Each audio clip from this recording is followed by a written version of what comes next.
Now, your story is my favorite to tell because it's the only real life example I've ever seen someone go from not playing in high school to making it to a professional level, Yeah, which double A at the Mets was the highest you made it, correct? that's correct. Yeah, I fell a little bit short, but I did get that far. So, How did that how did that happen? yeah, yeah. But how far back do we want to start here? You tell me, you take me there. Yeah, like I was born at McGee Women's Hospital. I don't really remember it. I don't remember it quite frankly, but I think they have a statue of me built there now. No, I mean, baseball was always a love of mine, and even before I get started on that, it is interesting because you can, I guess, you can be the arbiter of whether or not I'm telling the truth because we played together briefly, if you wouldn't even call it that. You obviously were the age group above me, right? Yeah, one class. Did you play Franklin like growing up? I did. So I played travel ball and then AU ball predominantly. With was that All American So I or? played with All American and then I switched and ended up playing with the Canes. Oh, nice. So you're look at that. I played with the Canes. Yeah, it's like a big jump. I remember that Evo Shield Canes. That was crazy. Even All American was kind of like at the time was like, oh wow, like everyone's Yeah. you made it, you know. And so I wasn't good enough to play for the Canes, that's for sure. But But that's why yeah, I love your story though. Like that's like the perfect example though. Like I did play at the Canes. yeah, Granted, I chose college football, but like I didn't play college baseball. You didn't play Canes. You didn't do all this other stuff that a lot of young kids are probably looking at, like, oh, I'm behind the eight ball or I'm not doing whatever. And yet you ended up pitching in the Mets organization, which is like less than 1% of what humans on earth can say is I played professional baseball. Probably what 0.001% of people can yeah, say. You're in that type of class. yeah, And to make that jump is insanity. yeah, yeah. Well, I mean, I think if we're gonna get into the story here, and I'll try to make this as bearable as I can for your listeners, because I'm sure it's gonna bore half of them to death. But you know, you'll probably remember that age 12 time when we would go. You went to Cooperstown, I'd Yeah. imagine. So right around when Cooperstown happened, um, and I don't want to. There's probably kids I play with on 9, 10, 11 that might argue with this, but I was one of the better, if not the best player on the team at the time. And then Cooperstown happens. That's 12 years old. And as boys, once that 12-year-old time rolls around, people start, getting hair under their arms. And then people don't. And it just happened to be that I was one of the kids that didn't. And life really, really changed for me quick. So I went from being the kid that was really, really talented, the shortstop, the guy that was batting first, maybe the best player on the team, to the worst player on the team in a matter of like a year because I just didn't, I didn't get that shot of testosterone that everyone else did. Not to, and that's not to make an excuse because that's the last thing I want to do, but to watch everybody else pass you up in height, strength, speed, all of that stuff, it was demoralizing, absolutely demoralizing. And humbling at the same time. And I don't think, as a 12 and 13-year-old kid, I really had the mental, wherewithal or the foundation in terms of my faith to really take that and make something good of it, because those moments ended up being, what made me into a professional baseball player, and hopefully into a half decent guy as well. But at the time, like I said, it was really challenging to deal with. And I as you know, this whole process, like I think about professional baseball, and that would have been a dream for a lot of people. But the only thing genuinely that I wanted to do was to play on the same team that you were playing on. That was it. That was it. And so I guess I should get to the point, which is that the way that our high school worked, and obviously I'm not educating you on this, but perhaps your listeners, eighth grade was a really, really important year in terms of, actually seventh grade was. Seventh and eighth grade, you try out for the team and you're trying to make what was the freshman team, but it was really full of seventh and eighth graders. And then some ninth graders that weren't necessarily the best would get put on that team. And I didn't even try out seventh grade because they were told me basically don't even bother, I think. And then eighth grade comes and I got cut. That would have been your freshman year. And then freshman year comes around and I get cut again. That's sort of where, like, again, at that point I was done playing baseball as far as I knew. And which again, and this is, I don't want to take up too much time, but there was like a couple points in my career where I was done, and then somebody stepped in. Usually like each time was a grown man in my life that said, no, it's time to keep doing this. And I don't want to get crazy spiritual here, but it's hard for me not to recognize uh that as something, as some sort of divine interaction in my life where God was saying, you need to keep doing this. And again, to this day, I don't know why that was. But after that second time I got cut, you probably remember the fries. And Jim Fry was like, hey, listen, you need to do this. Like, I've known you since you were a kid. You were a fantastic athlete. You're terrible now. He didn't say that, didn't have to, but you need to keep doing this. And at the time, you probably remember this too, Matt Fry was like one of the only kids lifting weights that wasn't on the football team. And kids used to be like, kind of pick on Matt Fry and Jim Fry and Alex Fry because of how they lifted and how they approached baseball in terms of, Matt was really focused on his goal of playing college baseball really high level. And that didn't necessarily mean he cared 100% what the outcome of a fall baseball game was. And if he executed a swing the way he wanted, he was happy. And so I was going into that world where I was like, all right, I'll go train with these guys because they know what they're doing, and this is my last chance. And so I spent an off season working out in his basement with his dad.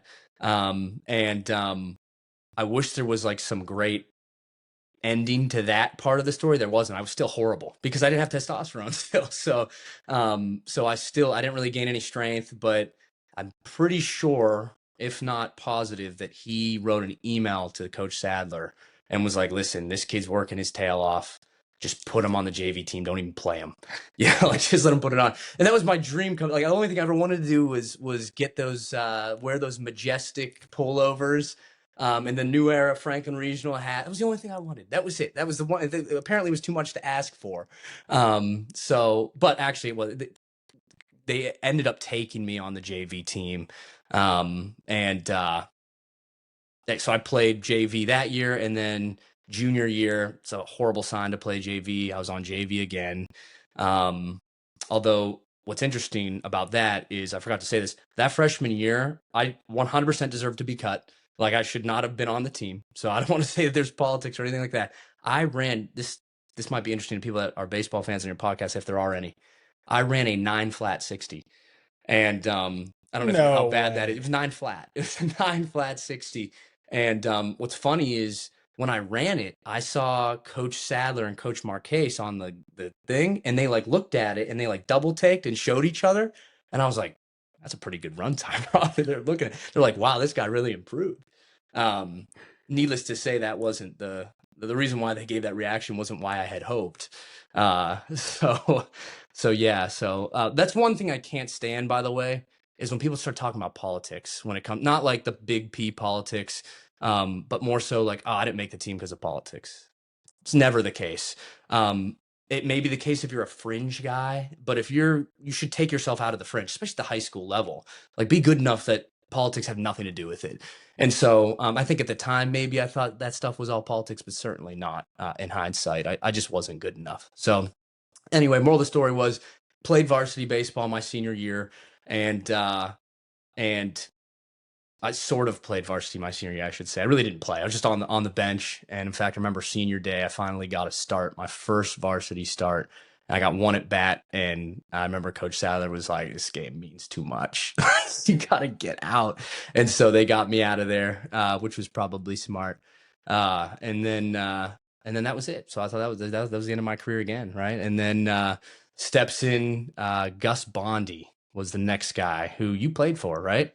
Did you? Yeah, for Franklin. And another guy, so Jim Fry, and then Gus Bondy steps in, and he was the Legion coach at the time. And he was like, I don't know if he just had roster spots he had to fill, but he called me.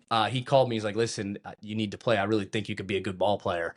And at that time, I'm like, he's blowing smoke somewhere because I'm terrible. But maybe he's like the world's greatest scout, and the Pirates could use him. Because I was like, all right, let's do it. And it ended up, that sort of baseball really turned for me there. I realized, man, I can play this game. I was one of the top, they used to do section whatever, Like, I'm not familiar with Legion, oh so yeah, because you were Evo no. Shield Canes. See that? Evo, this is what we're dealing with here. The lowly, poor, blue collar Legion baseball player over here, sitting across from the great Evo Shield Cane star, Colin Johnop. It's an honor to be in your presence. That's what I'll say. You're so So ridiculous. yeah, so I was a lowly all section middle infielder, and I was like, I love this game. At the time, I'm a freshman in college, and I was just a regular student now. So I went to Xavier, regular student, done playing baseball just for the summer with my friends playing, and but I was like, man, I'm okay at this, and I was really cerebral, which I'm sure maybe we'll get into um, later in this because that's been a lot of my downfall and benefit has been how much I think about things. Um, but I was like, okay, so I'm a shortstop. I do catcher on the side, and I'm playing club baseball at Xavier University, which is basically, for these who don't understand, club was just like a fraternity of baseball players where we would go drink beer, allegedly, and then show up and play baseball on Saturday mornings. It was horrible. It was fun baseball, but just the level's incredibly low. It's a club. It's literally a club. It's like a Spanish club, but you're playing baseball instead of speaking Spanish or whatever happens in those clubs. And so uh, I started thinking, how can I do this? So I had Matt Fry, like, we start making videos of me fielding ground balls. And at the time, I was my height now, 6'1", but I was 138 pounds. Um, You were that skinny. yep, 138 yeah, pounds. yeah, freshman year of college, 138. I remember it. And so that's another big reason why I wasn't a good baseball player in high school, is so skinny. Even when I did finally hit puberty by the grace of God, and got that armpit hair, which, by the way, I shouldn't say this, but I remember, this is a side topic, but I remember gym class. I remember people would like break it down in gym class, whatever, like 1, 2, 3, whatever. Or, and I'd be like, man, look at that armpit hair. I'd do anything to have armpit hair. That's a crazy statement. But now, I remember someone I think said to me, like, dude, once you get it, you're going to realize it's not that great. And so I think they were wrong. I love my armpit hair, so I'll always keep it. But yeah, that's a little bit of a sidebar. But yeah, the 138 can't compete at any game at a high level at that weight and my height now. And so I started doing some research, and I think, like, okay, well, I'm playing club baseball. I'm talented at this still. How can I play Division I baseball? And all with the chip on my shoulder of the kid that got cut. And so I wasn't like so negatively focused. That's the only thing that I cared about, but it was certainly a big part of it, was how can I make these people realize that they made a mistake, when in reality maybe they didn't. But that's besides the point. And so I stumbled upon Eric Cressy at Cressy Sports Performance and Driveline, and I realized really quickly, and then Dr. Heenan was his name, 90-mile-an-hour formula. And I realized pretty quickly that if you run a linear regression, that's of all the baseball players in the big leagues, like their weight against their height, you find out that it's 2.75 pounds of mass per inch on a big leaguer. And so at that time, I don't even know what that math is, but 138 divided by 73 inches, 6'1", is nowhere near 2.75. In fact, it'd be closer to like 205, somewhere there, 195, whatever my math nerds out there are going to check. But I used to know that number off the top of my head. But quickly, I realized I had to gain weight. And so I gained 40 pounds in 3 months. I had the unlimited meal plan, and I was like, every decision I made was about that. Is I'm going to lift weights, I'm going to eat food, and I'm going to pull down baseballs, like underweighted baseballs, heavy balls, all that stuff until I throw harder. And if I tear my UCL or shoulder in the process, at least I'll be 40 years old and realize I gave this my all. Luckily or blessedly, however you want to look at it, I threw harder before I got hurt, and I was sitting like 88, 89 after, well, originally was like 80, 81. And in about 6 weeks after that weight gain, I gained 8 miles an hour. And from there, I sent a video of me throwing off a wooden mound to like 6 schools. And I think 6 of them came back and said, yeah, we'll offer you a spot. So I ended up at St. Bonaventure University, just because it was Division I. And I was like, I probably should have taken a Division II offer instead, looking back at it. But I wanted to play Division I baseball, which I did. And in the Atlantic 10 conference at St. Bonaventure, we were bad. I was bad there. Wasn't your ERA like 2.67 there or something? No, Or was not that not Not at Bonaventure. That was at Mercyhurst. Mercyhurst later, but yeah. So Bonaventure was a wild ride. I was there for 3 years. I was still a young puppy. I wasn't a pitcher. I left that part out. I looked at how can I get recruited and what's the easiest way to get recruited as a shortstop. And it was like, well, pitching, all I have to do is have a radar gun. And so I was like, all right, well, I've never really pitched like this, but that's what I'll do. So I went from a shortstop to a pitcher just out of convenience and recruiting. And so I ended up at Bonaventure. I'm really not a pitcher. And so I found out really quickly, like, it doesn't matter if you throw 88 miles an hour, 90 miles an hour, if it's not near the zone. And hitters like yourself, Evo Shield Kane hitters, they'll hit a rocket if it's on a line, you know? And so I just, it was not good there. And I was walking a lot of batters. And then 2020 happens, and going into right before the pandemic was sort of the year that I was like, it's my last year of baseball. I was really, I was like the grand old man of baseball. I was already 23, I think. And I finally was pitching okay. And I had a 0 ERA. I remember that. At one series, I get 2 outings, and I was like, "Man, this is going well." And then COVID hits, and that actually ended up being the thing that really, it was obviously bad for a lot of people, but for me, it changed my life for the better in terms of it gave me that last year of eligibility, and I ended up at. I always joke I wasn't planning on going anywhere but Bonaventure for one more year. But I went to the transfer portal because it was like, I'm in the transfer portal. Like, like let's see all these people fighting over Mike Krauza. And it's funny. I don't know that I ever told Mercier's this, but I went in the transfer portal and not a single team talked to me but them. And so like, this idea of it was going to be like, a bull out to pasture. It was going to go out there and be all these teams coming to me. It just didn't happen. And Mercyhurst called, and I ended up talking to the head coach who's there now. So he was the assistant coach then, Coach Jimmy Latona, and he's texting me and stuff. And he's like a cool guy. Like, if you talk to him, he's got like Jordans and stuff, and that's not really my style. And so he's like hitting me with like the slang and stuff. And I always joke because he's like, I'm the reason why your life changed. And I'm like, listen, I almost didn't come because of how you talked to me. And so we joke. No, he's great. But so yeah, I ended up, well, at the time I was just like, all right, well, I'll just talk to these guys and use them as leverage for more money from Bonaventure. And so I visited the campus, beautiful. And then I finally sit down with the head coach, Joe Spano, and I'm like, whoa, this is different than I thought. And I remember forget something he said to me, and I know that you're big into the psychology, but I was a guy that really struggled to throw strikes at Bonaventure. And I went and I sat down with this guy I hadn't met before, but I knew he was very successful, in Coach Spano. And he looked at me and he was like, listen, I don't care if you walk a batter, just strike out the next 2 guys. And that was the most like stuck with me. Like, it just took a weight off my shoulder, because at Bonaventure it was a little different. Every time I threw a ball, I heard the Lord's name taken in vain, and I saw someone running down to the bullpen to warm up.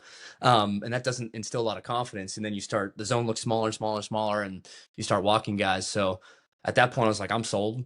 But I think at the time was dating a girl there at Bonaventure. I had friends there, and I was like kind of afraid to leave. So I was like, I'm going to call my coach. I'm going to leverage this offer. And I think they paid my full tuition.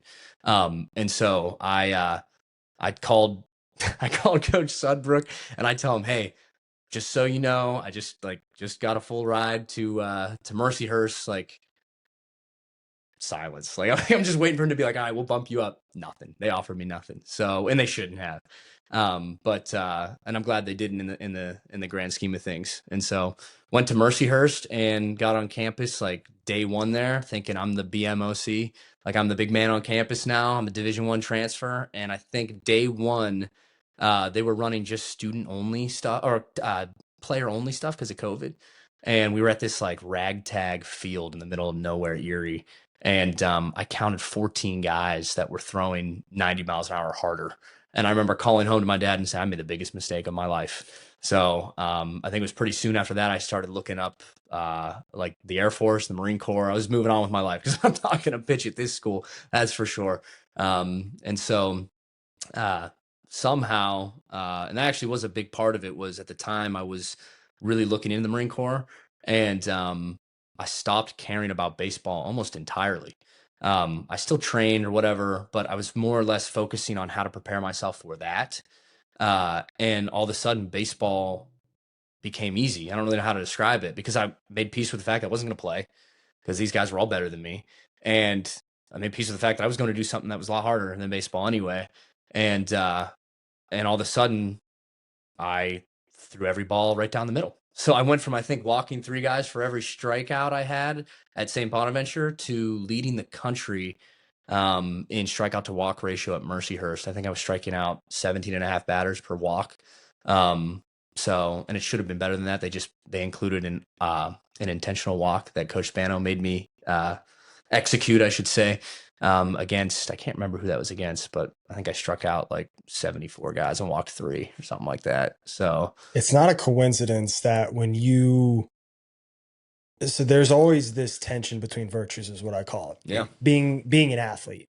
It's the I care so much I don't care. yep, But it's not a coincidence when you're like, okay, my career is basically over. I need to start preparing myself, particularly something like the armed forces. Everything I need to do needs to go into creating the person who can handle that. And then all of a sudden the success comes on the baseball field.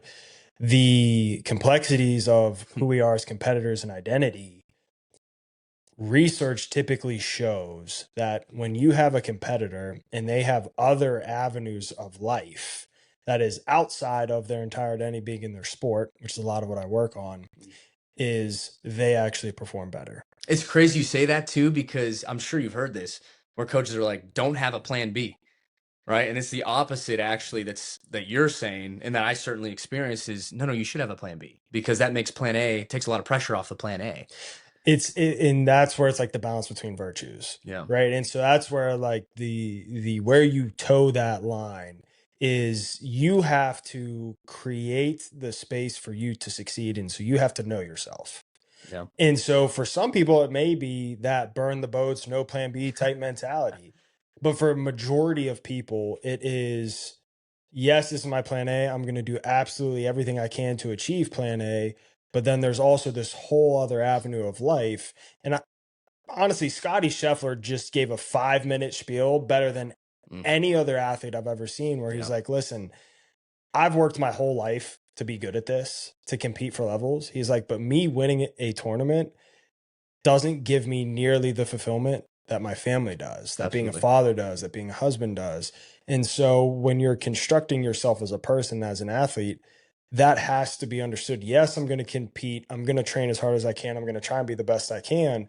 But whether I win or lose does not define me as a person. It Mm, does not give me the fulfillment or fill my cup the way that these other things in life does. It doesn't mean I care less. And I think that's the important part is like we're labeling words. It's not that I care less. It's just that it is fundamentally not a piece of who I am. yeah. And so if I fail at this, it is not an attack on Colin the person or Michael the person. It is just in this moment, I failed to execute at the level I wanted. And then I have all this rest of my life that I'm going to fall back on, pour my energy into. And then I'm going to come back and figure out why didn't I execute and how do I do it better the next time. Yeah. And it allows you to clear that headspace.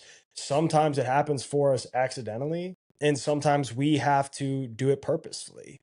But that exact moment is such a pivotal point where it's like, I can take this self-created pressure off myself and enable myself to perform at a high level. Yeah, and I think that you have so eloquently, put into words something that was such a challenge for me, not just as a player, but as a coach now. And how do you can't really train that in player. At least I don't think you can. Well, you can, but then in order to train it, you have to name it. And then when you name it, you kind of lose the effect of saying, live for something bigger than this game. Because then in your head, you're realizing, okay, well, I'm going to say I'm doing that, but really I'm only doing that so that I am still, Mr. Baseball or Mr. Football. And so that was something that I think about really a lot, not, as a player and as a coach, but it was like, and it takes you back to this quote may or may not have any sort of bearing here in this conversation, but like I think it was Martin Luther King that said, "A man doesn't really know how to live until he has something to die for." And you talking about a family, like I'm sure you would die for your family. And I think there's this epidemic of just young men today, all this depression or whatever, it's because they don't really have anything to live for or die for that matter. There's no purpose anymore. And I think that was certainly me. I was placing baseball where I should have put something much higher than baseball. And so baseball was my thing that, and these die for baseball. Like it's a game. Whereas you look at something like with the rich tradition and history of the United States Marine Corps and this great country, and I was realizing, well, that this is something that people are dying for every single day. And I'm complaining about, or I'm nervous to throw a ball four, on a mound. It was just like the perspective of that was very rich. And I just realized like it was unimportant what I was doing compared to what other people are going through on a daily basis. And that for me was freeing. And I didn't care. Like, I'll throw this ball right down the middle now. And if someone wants to put out of the ballpark, they can try. Of course, they didn't do that very often.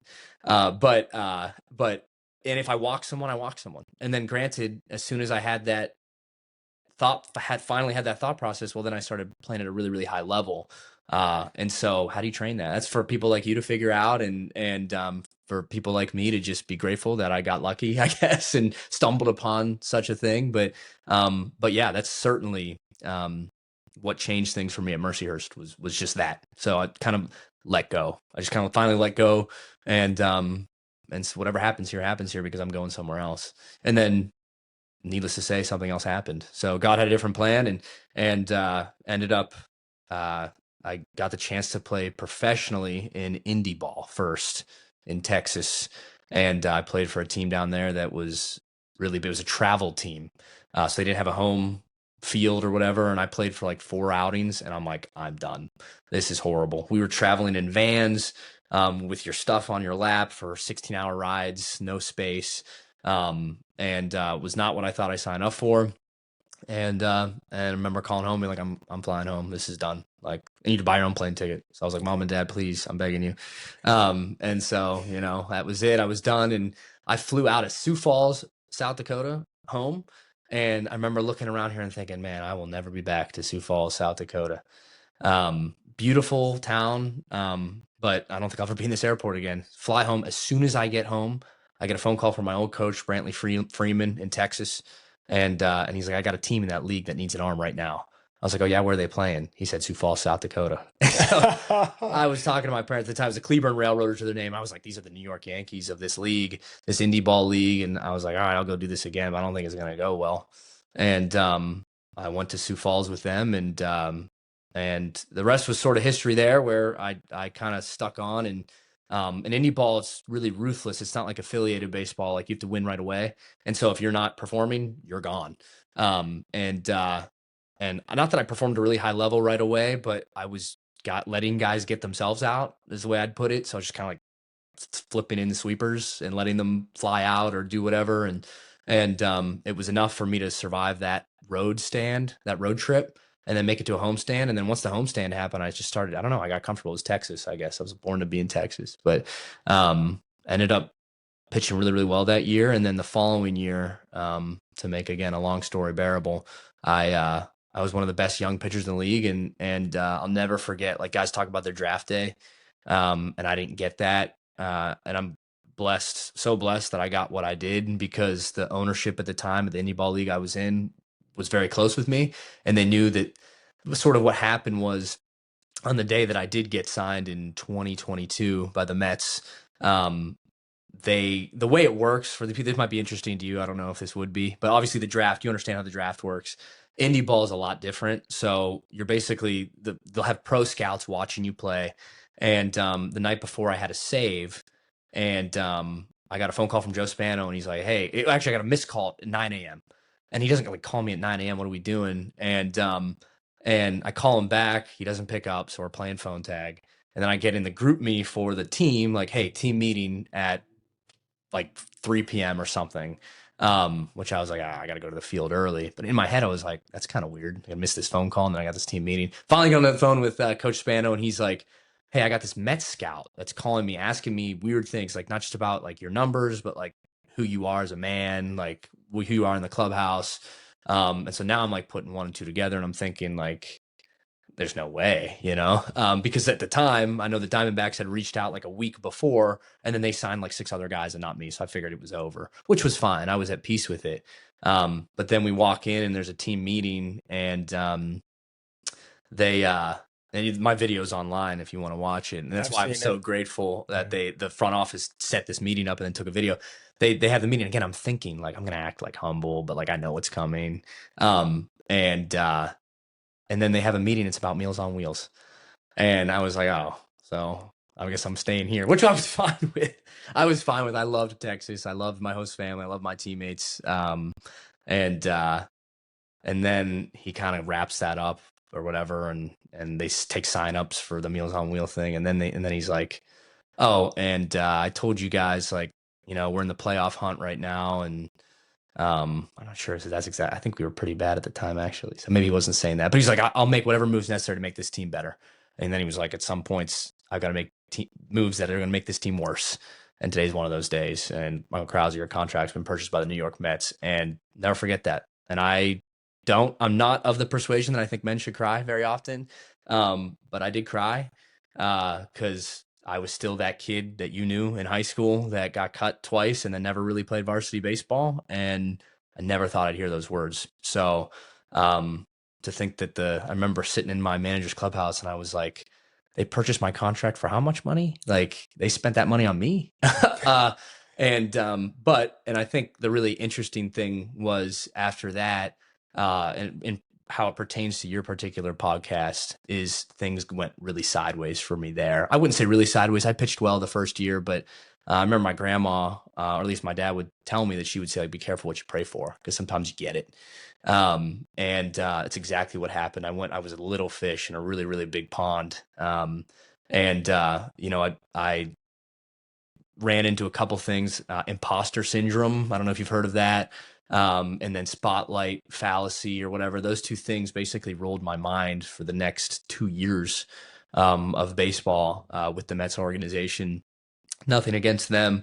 Like I said, I pitched well, especially double A. I pitched especially well, but everywhere else, I felt like I didn't belong, like I didn't deserve to be there. And when, by all accounts, I certainly, the way I was pitching indie ball, if I just was that same guy with the Mets and I threw 2 miles an hour harder, I would have had a real shot at going somewhere. But I got there and I was like, oh my gosh, I'm with guys that are, I guess, putting their pants on 2 legs at a time, or what, but I shouldn't be here.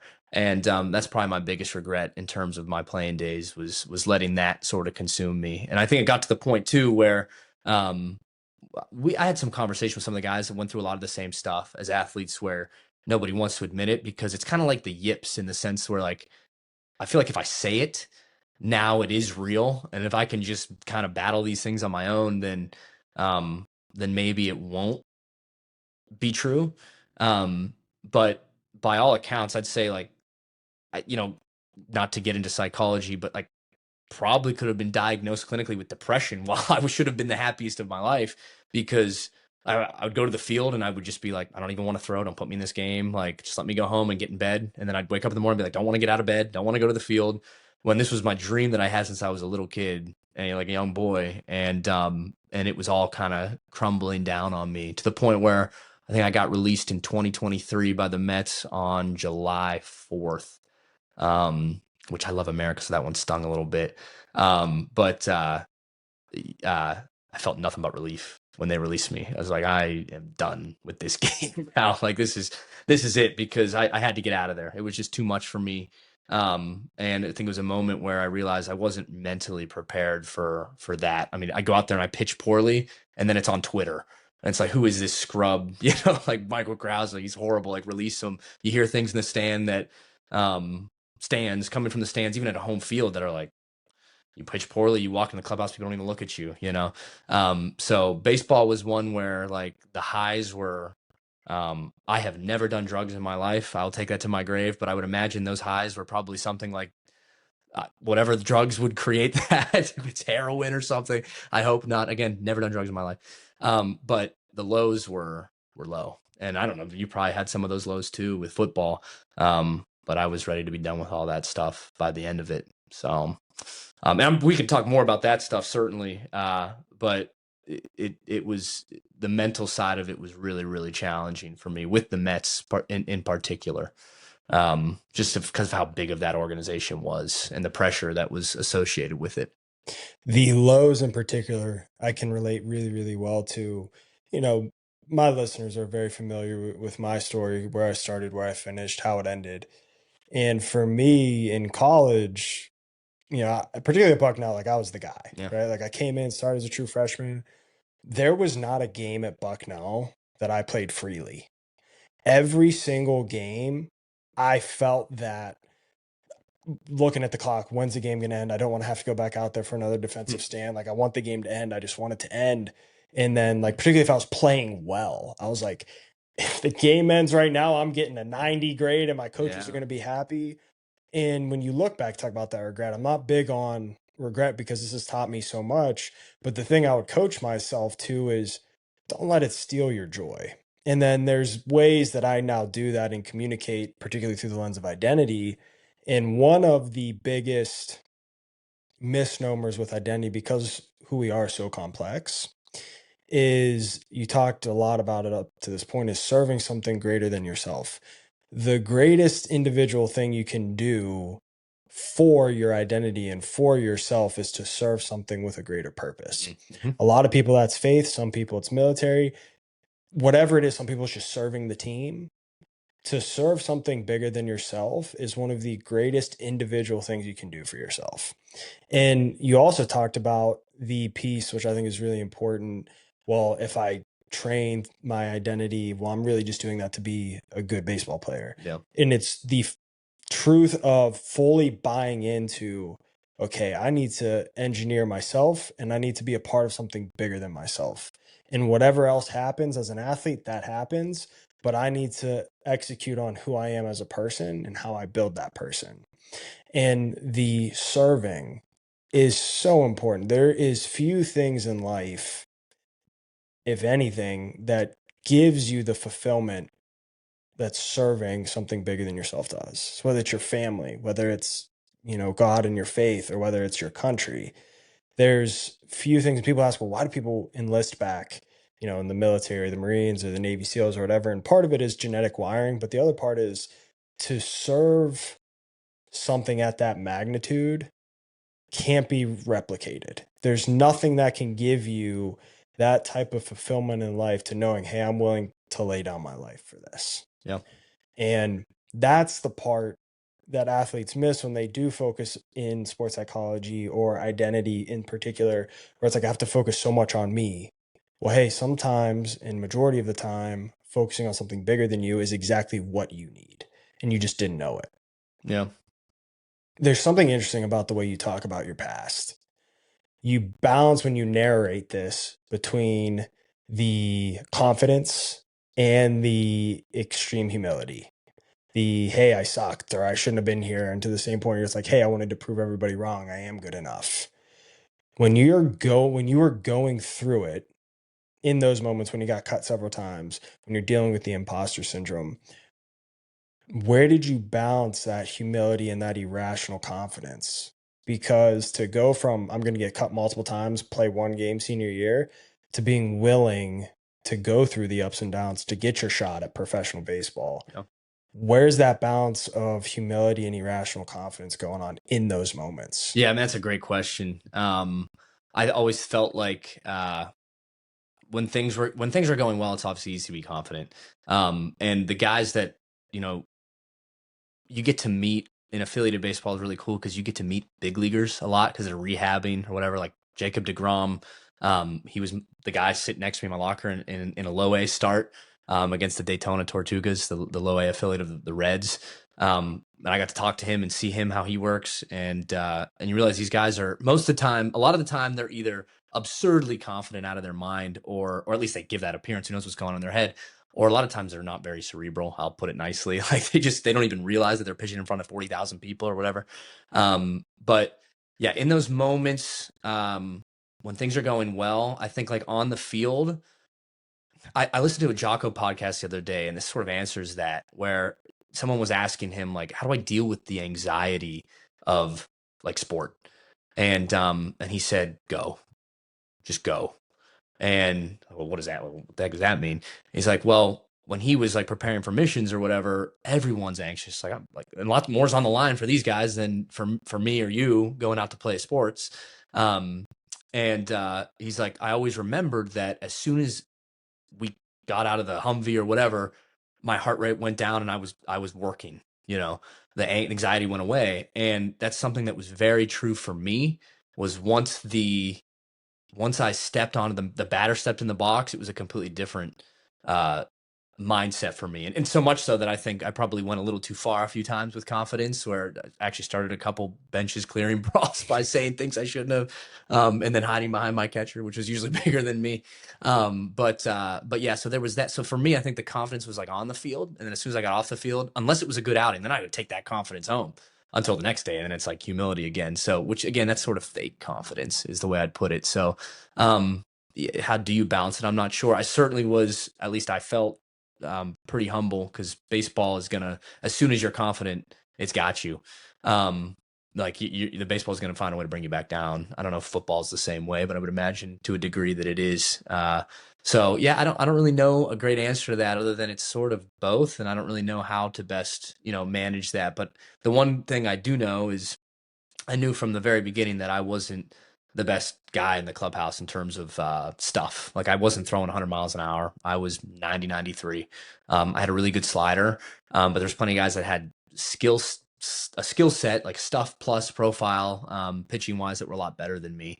But I felt like the difference was truly, at least in Cleburne, what got me signed by the Mets, was that I was having fun and I didn't care about that stuff as much. So I think that confidence came from realizing that I was going somewhere else with my life than baseball. And then when I started holding on to baseball, confidence disappeared, because that was the only thing that I had now, was baseball itself. So sort of just to get back to what we talked about exactly before, I'd say. So it's funny too that you mentioned the thing. Is so crazy to talk to other athletes, because again, we never talk about this stuff, because it's not masculine, I suppose. But to hear you say, like it's the exact same thing that went through my head. So like, you're trying the game, I'm playing well. Let's get this on the road. Like, are you play defense? Yeah. Yeah. So you're like, offense, stay out there, run out the clock. Do not send me back out there where I could do something that's going to take away from my thing. I was always a one, maybe two inning reliever guy. And one of my last outings with the Mets, I actually got the chance to pitch in high A against the Aberdeen Ironbirds, and Jackson Holiday was on the team. So actually, I ended up throwing to him in the third inning. But after the second inning, the pitching coordinator's in town, and he's in the dugout watching me throw. And so I'm thinking, okay, well, if I pitch well, I might get a promotion. I hopefully just won't even get released. And I go two clean innings, and that's a lot for me. With really a one pitch guy. And when you come off the field, you're looking for a handshake from the manager, because that means you're done, right? Like, I'm done. I get high note or whatever. Pitching coordinator watched, and I like stuck my hand out to shake the manager's hand, and he looked away. And I was like, I am going back out there for the ninth inning. So I pitched the seventh, the eighth, and the ninth inning. And I knew Jackson Holiday wasn't playing that game. So I was like, and we were up 1 run. I'm like, he's definitely going to pinch hit. And that's what ended up happening. And I don't know if I should even say this, but I didn't get out of the inning. So I didn't get out of that last inning. I was gassed. And I ended up taking me out. I technically got Jackson Holiday out, though. So he hit a ground ball back to me, and then I threw it into center field. So it was an error on me. So his batting average went down. And it would have been a double play to end the game, too. So at least I'll be able to tell my kids I sort of did something cool, I suppose, with respect to that. But yeah, so the whole time, though, after that second inning, I was like, oh, why are you sending me back out here? So same thing with you at Bucknell. Like, gosh, I wish they would have just taken me out there. I'm glad they didn't, because I got to pitch to Jackson Holiday. It's a great story. But in the time, I was like, you got to be kidding me. Like, I know this isn't going to go well, because I've never done this before at this level, 3 innings. So hopefully that makes the long-winded answer there. How would you coach yourself around that imposter syndrome that you felt? If you could go back and coach your single A, double A Mets organization self, how would you coach yourself through that imposter syndrome? Yeah, that's a great question. But I honestly, looking back, if I'm an honest person, and I hope you're honest with yourself to a degree, I try to be, at least. I don't think I could. I don't think I could coach myself out of it, because I recognize now, as I did in the moment, that I'm not a big leaguer. You know, the talent that's at that level is so it's beyond it's not so beyond what I was at my best, but it was beyond enough where I wasn't going to make it. So I got as far as I got further than I ever should have with baseball. And I probably could have prolonged my time or even snuck into AAA maybe if I just enjoyed that time instead of pressing. And that's the piece. How do you get Yeah. yourself to at least enjoy it? How do you I coach yourself to that? how do you? I don't know. I really, I think there's all sorts of vices people could use to try to do that. But yeah, I don't know. And it's something that it's a problem for a lot of people. It's $1 million question because if you could find the answer to that consistently, day in and not just consistently for everyone, but consistently day in, day out for yourself, probably make a lot of money doing that, you know, because people will buy that snake oil. You know, I'll 100%, whatever it costs, I'd pay to get right up here.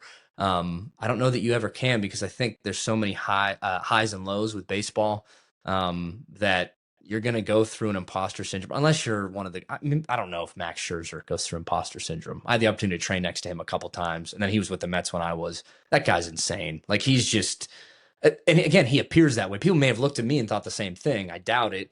And then there's all a bunch of different things going on in my head. So I do wonder those guys if it's the same way with them, if they have to kind of battle the same things we're discussing. But yeah, I don't know how I would coach myself because if I'm being true, I'd realize I wasn't good enough to get past the level I was at. So just like I wasn't good enough to play on that Franklin regional team that you were good enough to play on. So I just need a little more time, I guess. But hopefully that answers, I guess, that question a little bit. I think when I look at you and I think of if I was me in your mindset, Yeah. right? The number of different things that I don't know if you give yourself credit for.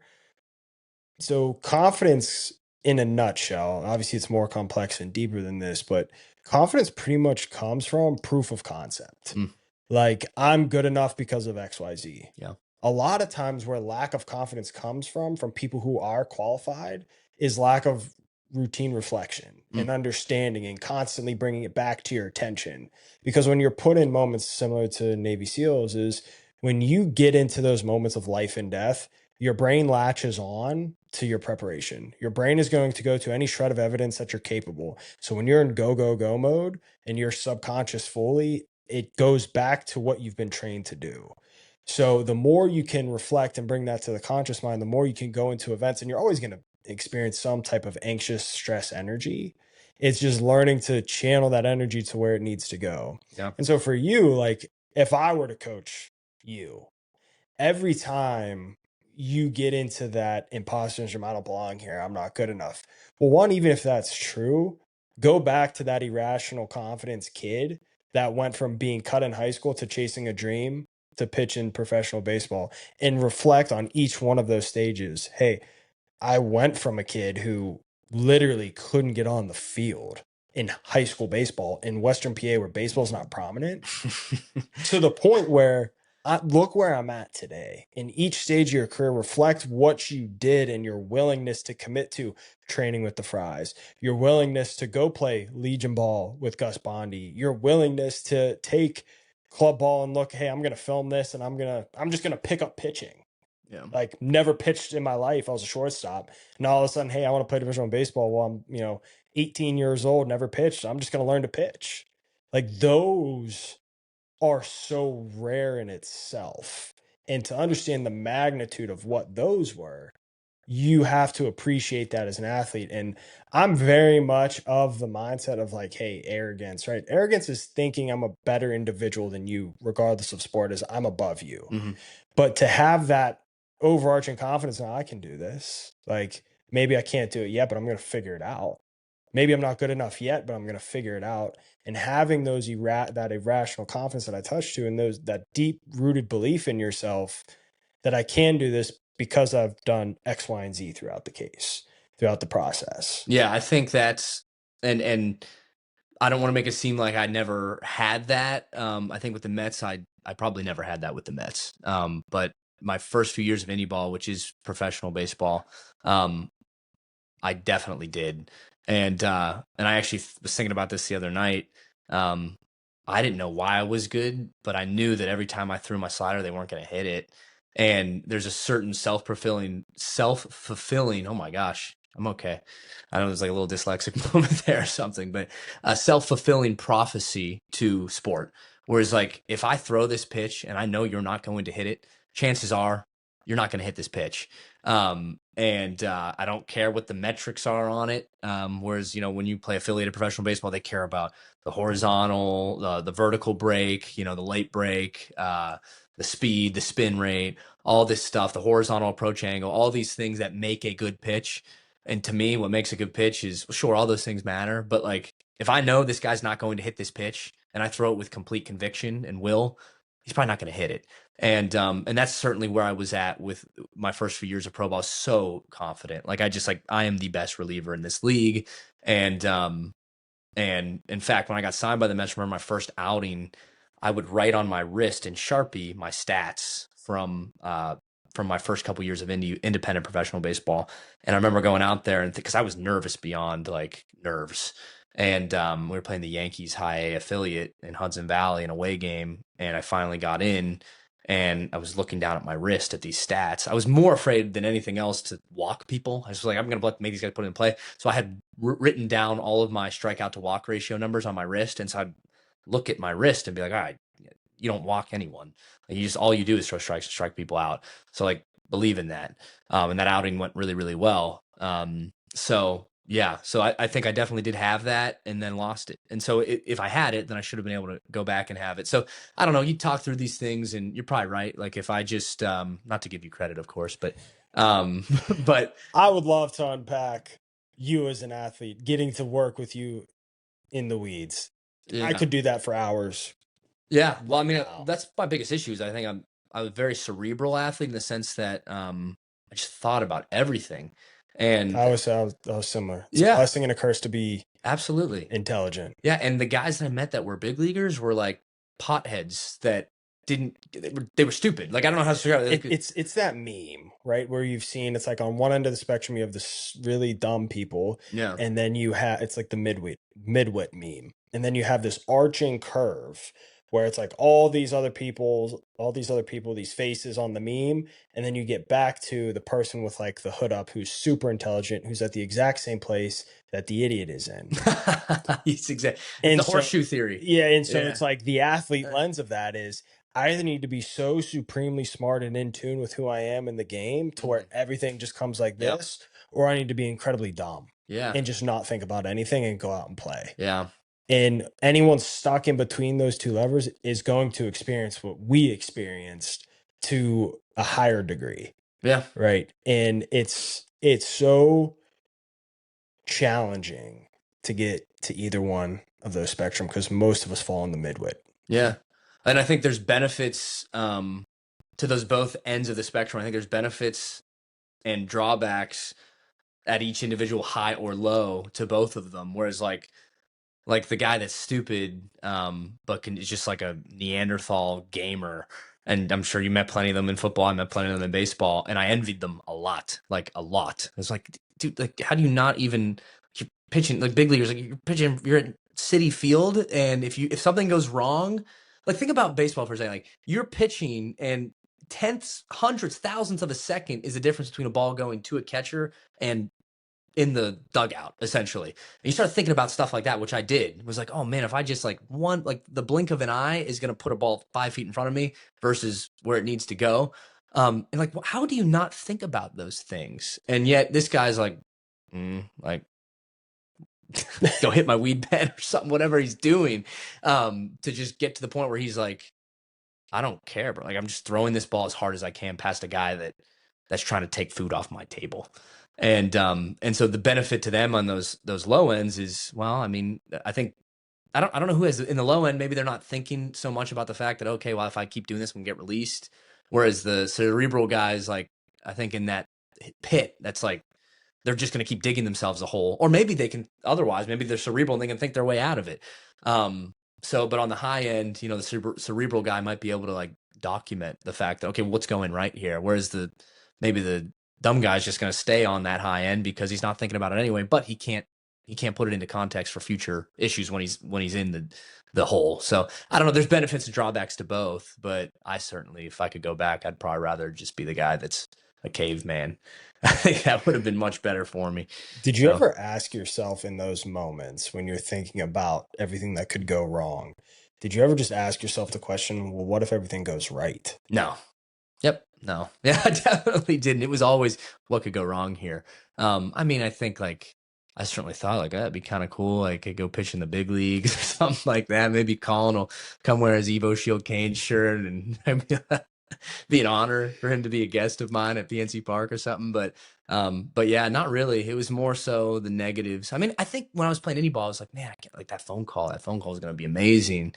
Um, and then, although this is what's crazy about this is I just heard this the other day where it was like, I was listening to a podcast with Joe Rogan and Jocko, and they were talking about some one of their friends that was a comedian that took his own life. This guy was on top of the world, right? Like he was rich, great family, extremely successful, but he had worked his tail off to get there, right? And I'm listening. I was mowing the grass on a zero turn. So much fun. Dad mode, you got it. You understand. I'm not a father, but you are. So I'm thinking about it, and I'm realizing, wait, this is exactly kind of what my issue was, which was they're talking about how Jocko was saying, you can't really get in the mind of someone that goes through something like that because from the outside it looks like everything's going great, and yet he chooses that life isn't for him anymore for whatever reason. Um, and the question is why? And Jocko wanted to say, well, it's because this guy worked his tail off to get to the top of the mountain for his entire life, and it's this dream that he had propelled him every single day to go to it, to get there, and he got there. Now what? And now you don't have anything really to live for. If you've got to create something new, because climbing a mountain is different than sustaining life on top of that mountain. And I think for me, I loved the climb more than anything else. I loved training even more than I loved playing. And then I got there, and I guess you could say I didn't quite make it wherever, but I was perfectly proud and grateful for making it to the Mets organization. But it was like, well, what's next, And so perhaps that was part of the reason why I was so, I guess, unhappy there. And I don't know, it just made me think about that particular topic is once you accomplish something as an athlete, how do you then what, And so that's what makes it so impressive to me, the guys that play well for as long as they do, like Clayton Kershaw, Max Scherzer. I don't know any of your football friends, but the guys that can play for 20 years at the top of their game, it doesn't even make sense to me. I have no clue how they do it. They must be out of their minds. So there's an obsession element, right? That these guys are obsessed. Now, obviously, I can't speak to the comedian who took his life, and there is an element in those. We can always speculate, but you can't get inside the mind of someone who takes their own life. Mm. No matter how well versed, when someone's in a particular state, you almost can't unpack that once they've gotten so far. The now what question is the number one thing I've seen elite level athletes ask, even the ones that play forever, Mhm. right? I think a couple well documented ones, Kevin Durant, Aaron Rodgers have both talked about how their entire life they chased that pillar moment. And Aaron Rodgers in particular, to quote him on his Netflix series, An Enigma, when he hit that, he thought that that would fill the void in his life. And he quickly found out that it doesn't. And so the fear when you're at that is you have to essentially go from 0 to 1 again. And anything to be built has to go from 0 to 1. Mhm. And so when you achieve everything you've set out to and you look around and it's like, well, I did this. This was my purpose. This was my everything. Now I have to start all over again. And then all of that anxiety rushes to you again that the thing you had worked for your entire life did not fill your cup. And now I have to go back to 0 to try and fill up my cup again. And for some people, that overwhelms and takes over. Yeah. And that's where I dive so deep with like identity and serving something bigger than yourself, because what you do cannot be your purpose.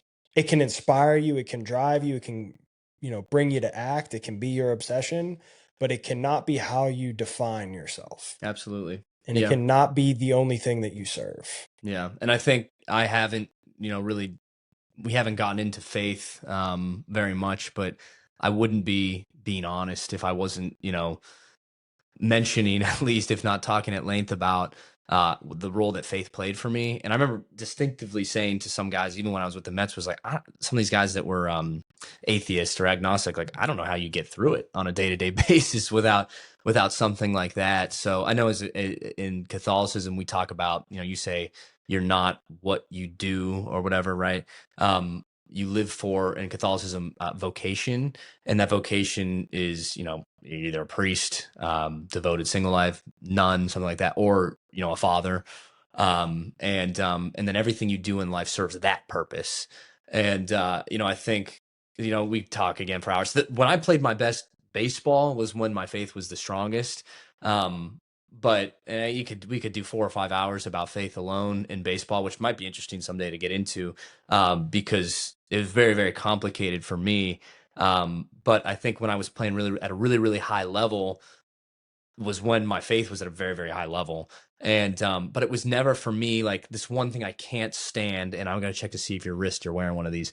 What is the quiz for you? Do you know what I'm about to ask right now? No. So what is the scripture that everyone wears, every athlete wears on their wrist? Probably Philippians 4:13. Yeah, drives me nuts. Drives me nuts. What is it? What does it say? I can do all things through he who strengthens me. Yeah, I can do all things through Christ. You Yeah. King James version. I got the Catholic version. I got the real deal. I was close. I'm Catholic too. Oh, So that's right. you got the red words. But that drives me nuts. That thing. It drives me so nuts. It's the most superficial quote, and people don't even understand it. Do people even look at it and say, where was Paul when he wrote this?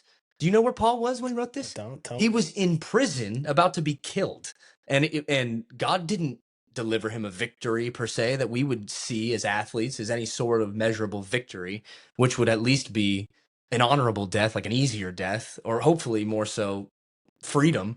God didn't give him that, he was killed. And so all of these athletes that are wearing these Philippians 4:13s, I can do all things through Christ who strengthens me, it drives me nuts because they think it means God is going to deliver me a victory on this field, right? And what they don't even take it one step, talk about cerebral versus caveman. They don't take it the one step further, which is like, what happens if I'm wearing this little get out of jail free card and the pitcher is too? So like if I'm in the box, who gets the victory? Who gets to do all things through Christ, who strengthens us in that moment, right? There's no logic to it. And so I just think that particular thing drives me absolutely insane, because there's so many lessons that can be learned about Paul's letters to the Philippians, and specifically 4:13. Like, what does he mean by that? I can do all things through Christ. Well, Paul, you couldn't get up and get out of your jail cell. So what do you mean you can do all things through Christ? There's something much deeper there. And I think for me, faith was such on not a superficial, well, there was moments that were superficial with prayer life where it was like, I am praying specifically, novenas specifically to Our Lady of Good Success, which is a very powerful novena, asking to be signed to play affiliated baseball. And that ended up happening, right? Like, so I do give some credit to that, but it's a very, very superficial form of prayer is asking for things. Doesn't mean that it's a horrible place to start. But in the moment, yeah, that was superficial, but I think I got to the point where I was at a very deep level of understanding of faith, and to give myself to take some credit away, things were going really, really well for me. And it's easy to stand on your faith when things are going well, but when the winds start blowing, you find out real quick what your foundation is, I suppose. But and I think just entirely when it comes to athletes that are, I don't know, did you do FCA? I did. Yeah. So Fellowship of Christian Athletes was fascinating to me because it was a lot of the 4:13 stuff, and not a lot of like real deep. There are some conversations you'll have like, what do you do when you struggle? Well, here's the thing: read Job, and we don't have enough people that read Job, and that's probably the most important. It's not even in the New Testament, but to me, I think it's my opinion that it's one of the most important books that not many people read. Where you've got this guy. Do you know Job? I do. Okay, so I don't need to Ah, teach you. no, please do. Well, so obviously the story has you've got this incredibly successful guy, beautiful family, wealthy, and kind, like just a good person in the Old Testament, and Satan and God are having a conversation, whatever that looks like. It's over dinner, I don't know, but um, basically God is boasting to Satan, like, look at Job, this is my guy, and Satan hits him with the one liner, like, yeah, look at Job, no wonder he's your guy, everything's going right for him. Give me 2 weeks with this guy, and what's gonna happen? And God says, sure, he'll stand on his faith or whatever, and I won't give everything away, but things don't go particularly well for Job when Satan steps in, and and yet as he loses his family, he loses his fortune, he loses his health, and in that moment, he says, I don't know actually if he gets to the point where he's about to renounce his faith, but he doesn't. And I think he eventually just said, "You are my God, and whatever you give me is what you give me. My God giveth and he taketh away," or whatever, the King James version. And in that moment he took away, and he ended up, the moral of the story was he God doubles everything that he had before, just because he proved his faith in that moment. And that Job thing I talk about all the time, with any of my friends that are Christians, any of my athletes that I train that are also Christians. That to me is the most important book for an athlete, is because if Christianity, like you said, something, not necessarily Christianity, something has to be bigger than sport. And for Christians, hopefully it's your faith first. Then you better understand what your faith means. What does it mean? Like, what does success on the field look like, or in life? And I think people don't understand that suffering in and of itself is sometimes the end. Like it's what you're supposed to do, and meaning like the ends or the means, like or it is the end and the means through which you actually learn something as a Christian and as a man. And again, to make another long story bearable, it takes me back to the last outing, the last baseball I ever threw in my life, which was in Winnipeg. So I got released by the Mets and I played any ball again. And then I got kind of bounced around on pitching professionally in Winnipeg, Canada, home game. And I'd lost the will to play. I don't know why I was even playing. I mean, probably ego had a lot to do with it. Like I just wanted to maintain this, like I'm a professional athlete thing or something. And so when God was telling me you should have been done last year, and clearly telling me you should have been done last year, and I'm like, I'm going to hold on to this. And one thing I made sure of throughout my career was I always made a sign of I tried to make a sign of the cross, and like spiritually make the sign of the cross on the mound where everyone on the field saw that. So they knew. And that's not to say that I'm better than anyone else. It's the exact opposite. I'm sure I'm the biggest sinner in this room right now. Me, you, and this camera. I'm probably the worst. And I'm sure when I was, on the field, I was probably the worst person there. But I felt like God had put it on my heart, like at least do that. And I tried to obviously do other things. I did podcasts for faith. We did all sorts of scriptural studies and talks with my teammates. But that was one thing I could, in what otherwise would be a pretty secular sport, I guess, or setting. I felt like I could kind of push the needle a little bit. It's like, I'm just going to do this so they know, like, this is what I believe in. And the thing that I couldn't stand, though, obviously remember Big Poppy would hit home runs and he'd come in and he wasn't doing that after his strikeouts, and I made sure no matter how the outing was to still make the sign of the cross and genuinely, prayerfully say, thank you, God, for the opportunity to be here and to fail. And the last one was ugly. My last outing was ugly. Don't go look at my stats for that last. I think I had like 3 innings. I gave up like 6 runs or something. And they all came in 1 inning. I gave up like 6 runs in 1 inning, lost the strike zone, gave up a bunch of singles. So much so I think we were up 10 runs, and I was throwing the ninth inning, and this team started coming back on me. So I've got the Canadian faithful, which they're supposed to be nice, right? These people were not nice. I can't say on camera the things that they were saying to me, my home crowd, like just some of the cruelest but most clever insults you could imagine that they're saying to me. And I throw that last pitch. I think I walked a guy my last batter. Fitting end to that story, right? And I knew I was done, and I was ready to go home, excited to get back in the States. But I said, I was speaking out loud, and I always spoke out loud prayerfully on the mound. And I said, thank you, God. Like, what a ride. Like, I was thinking about when Paul said right before he died, like, I've run the race, like this it, and I ran the race to the best of my God-given ability and then some, and it was coming to an end right there. And it, to me, there was no better way to do it than to walk a batter, because that was the thing that drove me nuts the most. It was the thing that I tried to control against the most. And for God to say, you're going to go out this way, to me, it was fitting. And so it was embarrassing to a lot of people, I guess probably my family. Um, and, uh, and the manager came out, who I was very close with, and handed him the ball. And I walked off the mound, sellout crowd, and all jeering me as I'm coming off the field, saying horrible things, and made my sign of the cross. And I said, thank you, God, for this. Like, to just be able to, these people are paying to watch me fail. And so like, like what a blessing. And then all the at that point, 20 years of baseball and the 4 years of pro ball up into that point, like, thank you for this. And so just having that foundation and understanding, God doesn't just give Christian athletes whatever they want. And that's why I hate Philippians 4. I don't hate Philippians 4:13. I hate how it's applied in sport. So, again, that was another long-winded answer there. So, You can't fake your level of commitment, though, to your faith. Just like you can't fake your level of commitment to your sport or to whatever it is. And everything that's understood at a deeper level is going to alleviate your attachment to outcomes in those sectors. mm-hmm. So like your commitment to your faith, right, and understanding is right going to be more important to you in that, and understanding what Philippians 4:13 actually means, as opposed to wearing it on your wrist and hoping it helps you strike someone out or hit a home run. Yeah.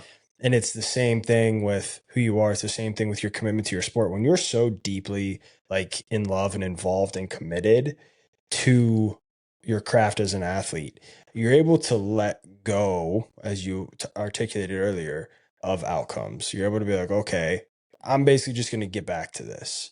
And so when you're, a Christian athlete, I think one thing that I've related particularly well to in that story was, and I got away from it later in my career, but in high school, in between every single play, good or bad, made the sign of the cross. Every single play in between made the sign of the cross. One of my family members who aren't Catholic noticed it the one time. And that was like, I was happy that like, okay, good. Someone's noticing, because I don't want this to just be an artificial thing. I want it to be something that carries meaning. I lost that when I got to college, not because I lost my faith, but because my focus transcended away from living out my faith through the way I played to all the millions of other things that were flying through my head as a competitive athlete that overrode my joy and love for my faith. And that's another thing I would go back and coach myself to, is keep the main thing in your life, and pour yourself into your faith, and also just stay committed to football and enhance your physical capabilities that God had gave you. And you can't fake it.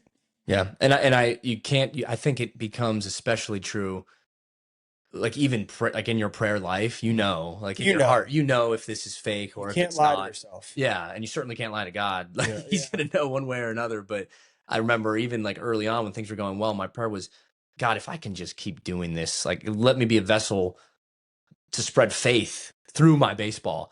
And that was genuine. It really was. And it was like, you know, we're obviously, people talk about like, God, the strongest prayer is, God, your will be done. Mhm. And whatever you want of me, I will go and do. Like, here I am. And I think that was a little below where I was at. I was saying, here's what I would like to do with my life. I want to play professional baseball for an affiliated baseball team. Is there any way we can align our wills together? And that was like, to me, it was pretty deep prayer, but it wasn't quite, obviously, your will be done. But it was better than just like, give me this. And I think, like, honestly, looking back at it, just to kind of be hard on myself, I think, when the Mets signed me, it was kind of like, okay, well, I made it. So like, let me go find the most beautiful wife in the world, and like right now, and let me see how many Instagram followers maybe I can get. And that's not, I think God's probably like, well, sort of had a deal here and you forgot about it. And so now life isn't going to be great for you. And so, yeah, you have to be true, and if you're not. And so, um, Yeah, I think we agree on that one. And my prayer, I had the same prayer before every game. I'd pray that, I would say, I'm not praying for you to lead us to victory. I'm praying for you to keep me healthy, and that, keep both teams healthy in whatever outcome may be, let it may be. But in reality, right, what I was really praying for was, hey, if I pray this way, maybe he will He'll actually keep favor me me. healthy and he'll favor me. Yeah. And I was trying to trick myself in that prayer. And Well, you're not trying to trick so, yourself. yeah, You're you're trying to tricking trick God. God, and Yeah. you can't, No. right? And then, like, when I would get into my post-career reflective process, I hated myself Absolutely. for not because that prayer is right. Mm. Like, I'm not asking you to guide me to victory. I'm asking you to be with me out there. Keep me healthy. Keep me from being injured. Keep both teams from being injured, and allow us to play at our full capabilities. That was the prayer I wanted, but I was praying it, hoping he would give me grace, not Hmm. because I believed it, but because I was trying to trick him. Oh yeah. And so I hated out like, and this is my first time talking about this. I haven't even talked about this with my wife. I Sorry, Marissa. hated, I hated myself for it. And it took me years of reflecting to get to the point where I was like, in a lot of ways, I was who I said I was, but in a lot of ways, I was faking it too. Oh yeah. And that's the big piece where I say, like, you can't fake it. You Hmm. can never, like, I couldn't even lie to myself in the mirror then. Like, I knew what I was doing, Mm-hmm. Mm-hmm. but you can, and for those who are faithful, you can't fake it to God. Our day is coming. Mm-hmm. Everybody has that day where you will have to face him and answer for if you believe, every sin that you ever had. And you cannot fake it. You cannot lie. There is nothing that he doesn't know. Yeah. And if you don't believe in that, when you look yourself in the mirror, you know. Yeah. And when you're in your conscious thought, having a conversation with yourself, you know the answers. Well, think about how, and you're 100% right. It's funny because everything you described is the exact same thing that would go through my head. It's unbelievable. I thought I was the only crazy person in this room, but I think you may have lost your mind as well a few times. But faith is one that I have wrestled with. Faith in sport, faith in life. How do you balance sport and faith, and asking God for things, and the ego and all of those things? How do they balance out? And everything you described is exactly what I went through, like over and over years, like literally looking in the mirror and being like, I know the game I'm playing right now. Like it's I'm prayerfully, I say saying said a rosary every day for, I don't know how long. I have a spiritual mentor, Father Ross, who probably knows because he is the one who got me started on that. But I say my rosary every day. I go to mass every Sunday. Why isn't God delivering me a victory? But when you read through scripture, you realize too, like the victory isn't sometimes what you think it is. And then all those failures in and of themselves are probably God favoring you one way or another, whether it's an injury or not being successful. But you still, in the prayer life, when you're by yourself and you're praying and you're like, let this be for you. Let me be successful for you. Like that's falling a little bit short, I think. But think about how crazy your life would be if you could get to that point where you're truly saying it's for you. Yeah.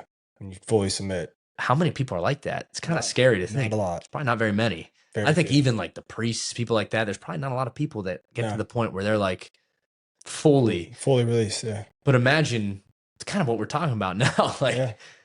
being able to let go and saying, think about how happy you'd be at that point. Really, Yeah. if you could let go of things. It's kind of wild to think about, but I'm certainly not there. I wasn't there then. I'm not there now. But It's like there's like this adage, it's not religious based, but it applies, where it's like success isn't achieving more, it's wanting less. yeah, And poverty isn't not having things. It's what is it? It's having things but wanting more. Something yes, like that. yes, Yeah. yes. So it's being able to apply that in the faith base where it's, hey, yes, I am praying the rosary to get to heaven, but I'm praying the rosary in itself because that's reward, Yeah. not necessarily heaven. but praying the rosary because I fully believe and this is what I'm supposed to do, and I'm praying the rosary for the holy souls in purgatory, Mm, right? That in itself is the reward. absolutely. And that's like the hard part because we will wrestle with that is why am I doing this? Well, and it's scary too. Again, I could talk faith for a while, but you start thinking about like what you just described, right? Like the reward is praying for those souls in purgatory. For those of us that are Catholic, all my Protestant friends in Yeah, Texas, people they're are gonna going to give start me a dropping hard off. time. We just lost a bunch of people if this is live. But even more so, like praying for people on earth or praying for, I guess they wouldn't be praying for people in the afterlife as Protestants, but like that is the reward. And um, how many people are there? Like how many of us Christians are there? And then you start thinking about, okay, well, I don't know how you were you raised Catholic? I was, but like very loosely. It wasn't until I met You married Marissa. into it. I married in. That's when my faith really, Yeah. like, I actually. I mean, the Kemmers. Yeah, they're very thoughtful. Yeah, Yeah, I've had some and very good conversations with them faith-wise. That's a blessing that you got to marry into that. yeah, But you start thinking about, like, I was raised in a very fire and brimstone Catholic household, and so I promise this relates to what I'm about to say here, which is our conversation in the sense that, like, who makes it, right? And all my Protestant friends, they hold on to John 3:16, right? For God so loved the world, that he gave his only son, essentially, and so that's like my ticket out of jail. mhm, Um, atonement theory, that's called, but that doesn't taste right, right? Like that doesn't feel like that's complete.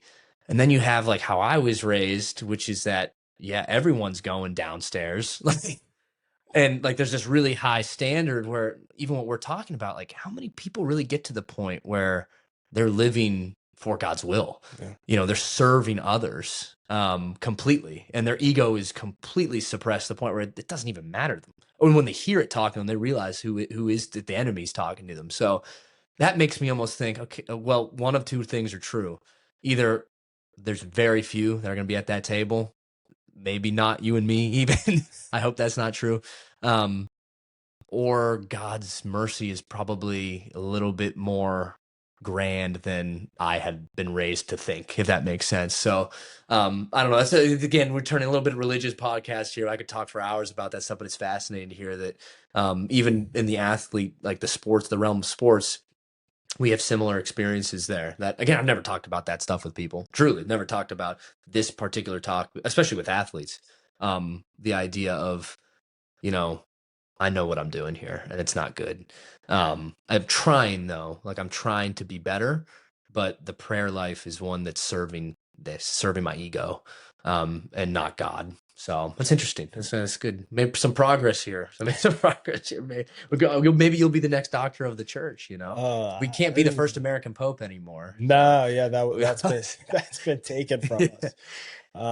But no, it's I really don't talk about my faith a lot on this show. Something I told yeah, myself I would do more of when I rebranded is to open up in my life more than I already have, and some of my beliefs, and never want to again project or push my beliefs on anyone, but important to understand our experiences, our views, the way we see the world, and to give somebody a different perspective that may not have it, or to align with someone who has it but feels alone. yeah, Because I think there's certainly a lot of times in my life to this day, maybe honestly more now than ever, outside of like my family, where I do feel alone, like in mm, the way that I believe, in the way that I think, knowing how secluded that is, it can feel lonely. yeah. And as an athlete, right, knowing like I was really the only person on any team I've been on that believed in the Catholic faith as deeply as I did. And maybe part of it was my own fault not speaking to others to see the connection.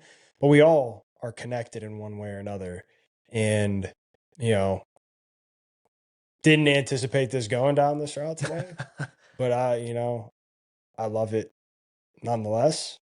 And Well, I have that's a question too on that realm. Maybe just a brief one. I know I texted you yesterday saying you had a bunch of questions. One of them, I can't remember what it was. I answered, however, I answered probably incorrectly, but not good enough for someone on the Evo Shield Canes. But just a lowly this Legion Ball wood bat player. I'm So pretty sure I was speaking of Evo Shield Canes, I think I was the only one to play college football instead of college baseball on my team. Oh, so we got a two-sport athlete here. I thought you were trying out for baseball. I heard at I Bucknell. was, I so heard I about that. made it. You made it. Well, here we go. He's bragging a little bit. Let's hear this. I tore my ACL though. I actually did hear that. I did hear that. Yeah. So So I went down for so honestly, part of it was ego based. I'll be completely honest. It yeah, was ego based. I was struggling with my football career. I'll do I this came instead. in I came in true freshman starter, right? Had a good freshman year by most people's standards, not my own, but most Yeah. people's standards had a good freshman year.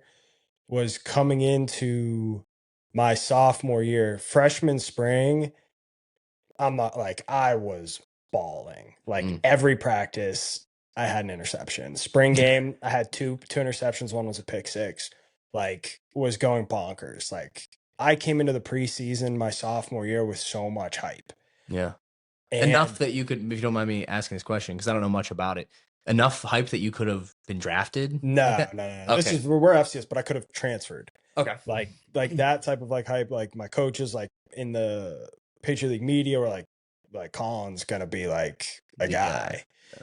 And so I'm coming in and one, don't really know how to handle this pressure. Probably didn't work as hard as I should have. Mm. And I've always like worked hard, right? Worked harder than most, but I was not as intentional as usual.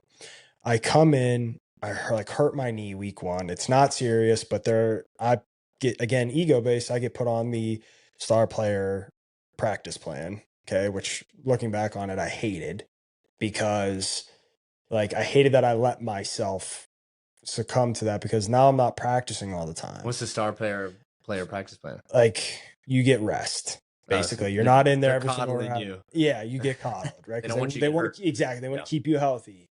And It's I've a good always feeling though to be on that plan though too in a way. right, but that's the ego, Yeah, right? 100%. You're And so again, that ego's inflated, but then the second guessing starts coming in. Well, then I break my shoulder, separate my shoulder, and tear my labrum. Mm.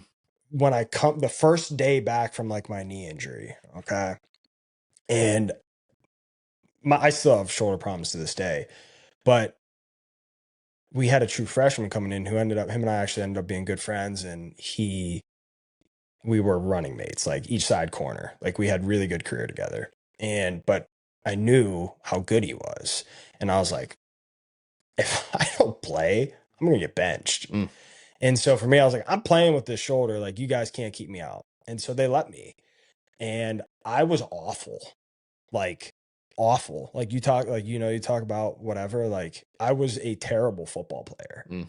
and it was the first time in my life I hadn't been good at a sport. Like and like ego like that. It was just reality. Like it was the first time in my life where I was like, I'm not good, and I didn't know how to handle it. And so that off season when I finally healed, well, guess what? That spring, so sophomore going to junior spring, I pulled my hamstring. I missed all spring. Mm. And so I was like, I miss baseball. So all summer, I trained to play baseball again. And I hit up the coach because they recruited me out of high school. And I was like, hey, Coach Heather, like, I want to play baseball. He's like, yeah, absolutely. He's like, come work out. I'll put you through a workout and we'll see. And I crushed the workout. And brag. I did. Killed it. He puts me, he's like, hey, yeah. He's like, come out for the spring. We'll have a spot for you. I was like, all right, great. A month later, blow out my ACL. And that ACL I'll say that ACL was one of the best things that ever happened to me because it did like reignite my love for football. Mm-hmm. Like to actually be away from football for not just like a few weeks, but like that Absence period of makes the heart time. grow fonder. Yeah. And then I could have come back and played my senior year for baseball, but I was like, I'm good. That's crazy. What year would that have been that you would have played? Because we played Bucknell every year at Really? Bonaventure, so I would have played you. Would have struck you out. That would have been easy. The highlight of it. I would have been a junior. It would have been my junior year. So my sophomore year. Your sophomore. I didn't transfer until junior year. So, but if you would have stayed on, I would have seen you at some point. Dude. Would have been playing some low level baseball there. Not great baseball in the Northeast. Snowing. I played Every time I played Bucknell, it snowed. I think. Yeah. But yeah. So that was kind of like my like little ego-based journey in there. I would say most of by my senior year that ego was pretty humbled. Yeah.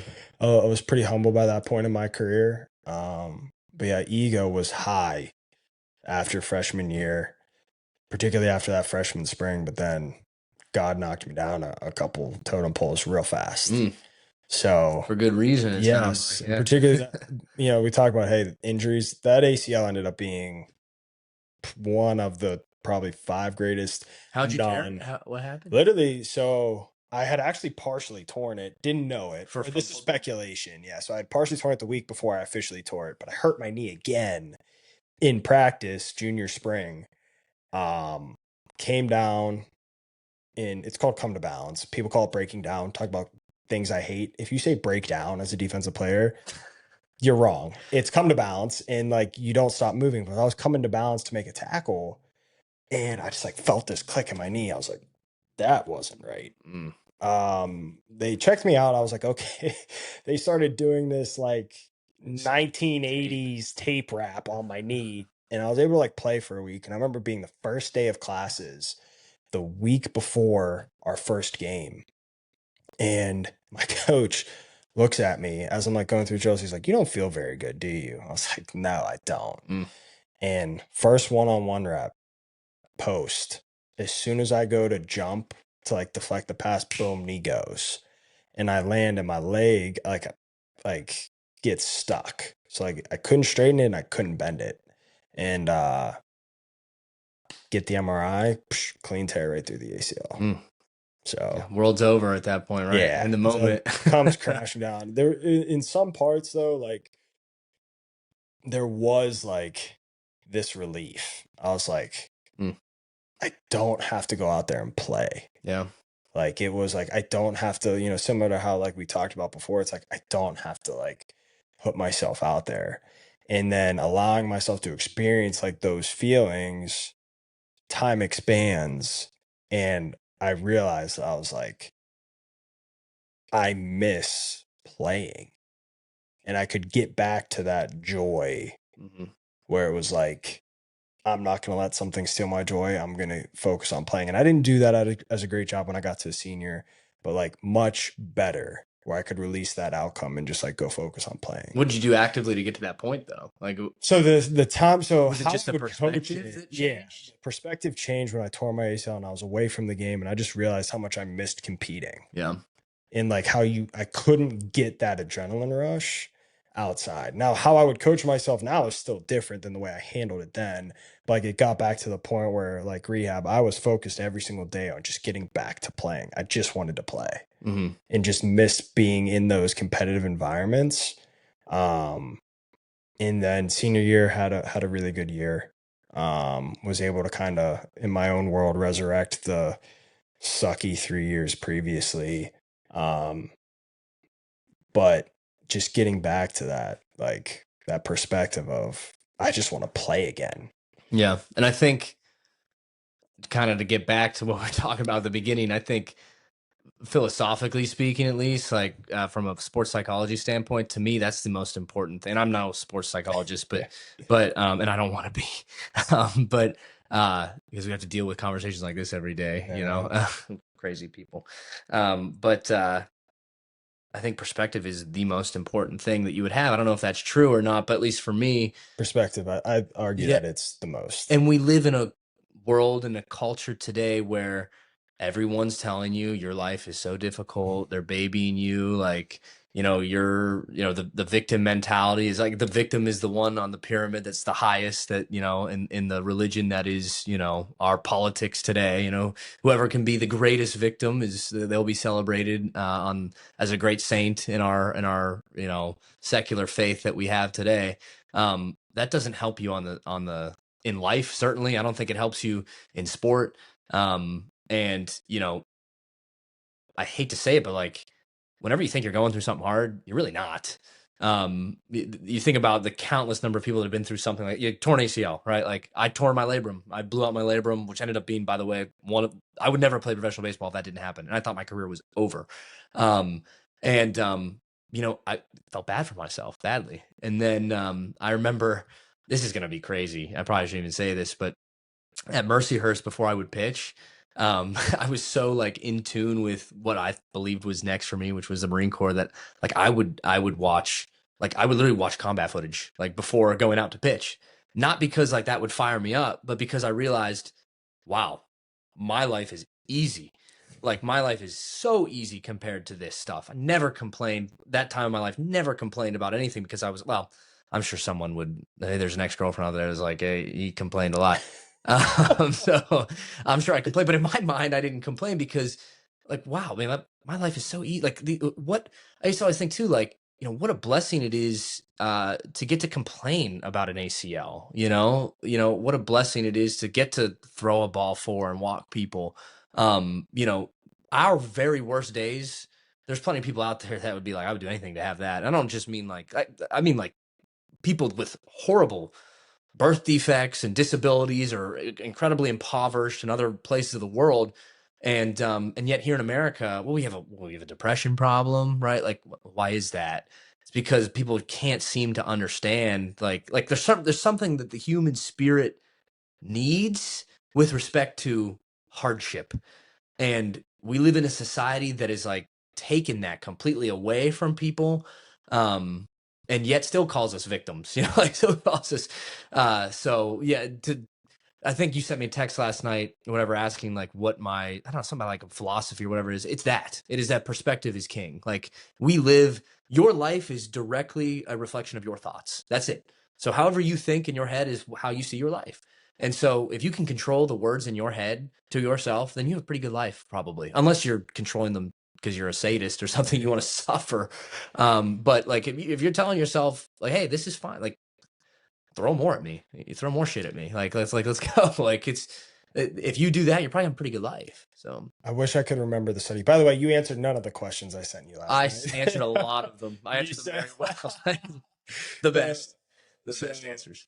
but I wish I could remember the study, but as humans, we are so attracted to problems because we as humans love to, one, find negativity bias, two, we love to actually problem solve. And so Yeah, when we have nothing wrong in our life, we will create problems out of nothing just to fix them. just to fix them. And so the danger is if you don't have control of the way that you think, and you're not always going to control the thoughts that initially come into your head, but you can control your responses or unpack them. And if you Yeah, don't have that capability, that's where the human tendencies and our human biology can take advantage of you. Is I'm going to create a problem out of nothing just to say I have a problem, just to go fix it. yeah. And I think Jim Fry made me read a book when I was a kid called Mind Gym. Have you heard of that No, book? I haven't. Okay, it's no encyclopedia. Like it's meant for kids, I think. But I still think about one of the things in there. At the time, it was so perplexing to my like 10-year-old head. And I was no great philosopher, but they was talking about like when you're shooting free throws, Mhm. like, and you're on the line, the game is on the line. What are you saying to yourself in that moment? You're probably saying one of two things. Can you guess? I'm quizzing you right now. Think I about, guess you're going to say, what happens if I miss this, or I'm going to make it. yeah, like you're either telling yourself, don't miss this, Yeah. Don't or you're miss this. saying, make this. Make this. Yeah. And right there will determine most of the time whether you're Mhm. successful or Yep. not. And The language you choose. yeah, and it's that controlling your self-talk it takes a lot of discipline Yep. when people don't want to have discipline, and working, it takes just as much time working on that stuff as we do as athletes in the weight room or on the practice field or whatever. And nobody spends any time up here. Nobody spends any time. And I didn't spend anywhere near as much time as I should have. I spent zero. Yeah, so that probably didn't help much. So my idea of spending time was watching like American Sniper and Lone Survivor and thinking, okay, well maybe that'll help me out there because I'll realize that it's not that tough. But yeah, you got to work at that stuff, and nobody does. I mean, people do, but it's rare. Not to where it should be. Yeah, it's definitely rare. So yeah, perspective. That's my answer to your question last night. You're welcome. Free of charge. I won't charge you for this one. Well, we'll end it there. I could, as you've said a number of times, we could keep going. Can I ask a question before I leave? You can ask me. I'm thinking about, I'm friends with Dom Janangeli, right? Yeah. So they tell me a story about you guys in high school. Oh, Okay. I have no idea where we can edit this part out. We can edit this part out, but it's one of the stories that Man, this is sad. Me, Dom, Nicolo, Naflack all get together, and of course, Does I'm. this involve me directly? Yes, you're in it. Don't worry, you're in it. Oh, no. Uh, but actually, you might not be in it. Now that I'm thinking, you were probably there though. Okay, let's hear You it. weren't in it, but I need to verify if this happened or not. And you would have been in this powwow or dog pile, whatever you call it, or huddle. And I'm the lowly guy that does not play football in the friend group, right? Like I'm the effeminate, I guess, guy for that reason. Just played this girly baseball. So they tell these stories, and I just have to sit there and smile like an idiot, like, oh, that's so funny, guys, or whatever. Not part of it, kind of stuck on the outside, but now I get to kind of be part of it because I get to verify. And I'm hoping you tell me it didn't happen, so I can go home and be like, something didn't add up here, guys. He told me that, and this kind of gets into sports psychology too. That's why I'm bringing it up. There was a day. Dom is obviously not a giant, It's vertically challenged. vertically challenged, but a heck of a ball player, great human being, great guy to talk. You should bring him on this podcast, honestly, too. But he was there, and I think things weren't going well with Coach Bada or something. He wasn't proud of how you guys were playing.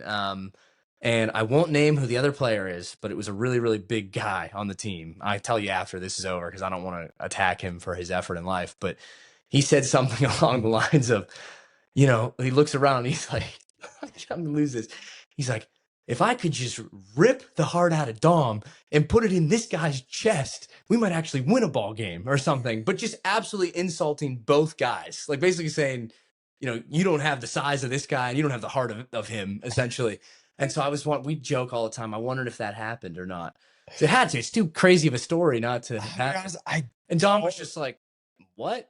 Like, I guess thank you. I don't remember, to be honest. I hope it happened because Dom should take that as a compliment. Of course, yeah, of course. I don't remember. I'm sorry. It might have been their senior year. It could have been. Yeah. I always thought Dom was. I always loved Dom as like a teammate. Like he had that heart, dude. You knew you were getting 100% of what he had. Oh yeah. So I had a lot of respect for Dom. Dom was on our Turkey Bowl team for years, dude. Didn't have Nicolo's hands though. Didn't have the best hands in the Whitfield. Shout out to Nicolo, best hands in the Whitfield. Self-proclaimed, of course. Yeah, I can't verify. I can't confirm. I can't confirm or deny because I can't remember. It sounds like something Bada would say though. Yeah, sounds like something he'd say. But that was my only question for you. So that was it. So. I appreciate you coming on, man. Yeah. If people want to reach out to you, you have anything to kind of promote, or people want to follow up with you, where can they reach you, and what do you got going on? I don't know if there's anywhere they can reach me. I mean, I'm on social media, I suppose, but what's your Instagram and Twitter handle? I don't tweet. And first of all, it's X, formerly Twitter. You're supposed to say. Yeah, Mike_Krauza, I guess, is my Instagram, but don't reach out to me. Please, I'm begging you, because it's probably going to be a complaint about something I said today. So that would be my wish is that they don't. No, you can't. I mean, if there's some emergency, dial 911. In the event that doesn't work out, I guess you can call me. I have a truck. I shouldn't have said that. Now someone's going to need me to move their couch or something, right? My truck has a flat tire as far as you're concerned if you need a couch moved. So thank you for having me, though. Seriously, this is a long time. We have been trying to do this for 3 years, haven't we? We've been trying to do it for a minute. Yeah, and every time we try to do it, God's like, don't do this. Like seriously. We had a flood. The great flood. The great flood. I was out there. I'm sure you're out there building an ark with Mr. Kemmer, right? Just getting ready for the great export flood. So, well, listeners, thank you for tuning in. Reach out to him on Instagram. He's got a lot of insight, clearly. Tune in next week. 5 stars only. Check us out at athleticfortitude.com. Thanks, guys.